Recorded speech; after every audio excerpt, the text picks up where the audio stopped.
de la Chassagne, c'est un parcours 18 trous qui va passer à part 71 au printemps prochain et il sera réévalué autour de 5500 mètres. Le golf se situe en Côte d'Or, très proche de Dijon, très accessible quand on est sur la 6 pour venir ou aller sur Paris. Je dirais que c'est un parcours assez atypique où tous les trous sont assez singuliers, c'est-à-dire qu'il reste une empreinte quand on a terminé le parcours de chaque trou, des trous signatures avec des points de vue assez exceptionnels sur la nature. Et on va trouver des falaises, on va trouver des arbres centenaires, on va trouver des pins au milieu du parcours qui font office d'obstacle, un ruisseau qui parcourt quelques trous dans la partie basse du parcours et qui le rend donc assez atypique. C'est un parcours qui doit jouer avec le carnet de parcours en main quand on le découvre, avec les dévers qu'il y a, avec les doglegs qu'il y a, certains trous qui sont à l'aveugle, donc il faut suivre les indications du carnet de parcours et jouer assez prudemment la première fois qu'on le joue.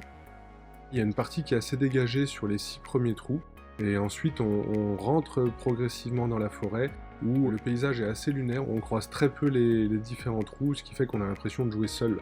Donc c'est une promenade seule au milieu de la nature dans un parc de 130 hectares. S'il y a un trou, c'est le trou numéro 11 avec le ruisseau qui serpente au milieu du fairway et on peut trouver le bacti blanc très en hauteur qui donne un point de vue en surplomb magnifique. C'est un par 4 qui va faire autour de 330 mètres. C'est d'abord l'environnement, la promenade et le parcours reste beau à toutes les saisons.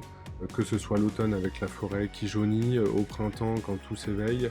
Il n'est pas rare de croiser aussi des animaux sauvages, des cervidés, des lièvres sur le parcours, donc ça rend la promenade agréable à toutes les saisons.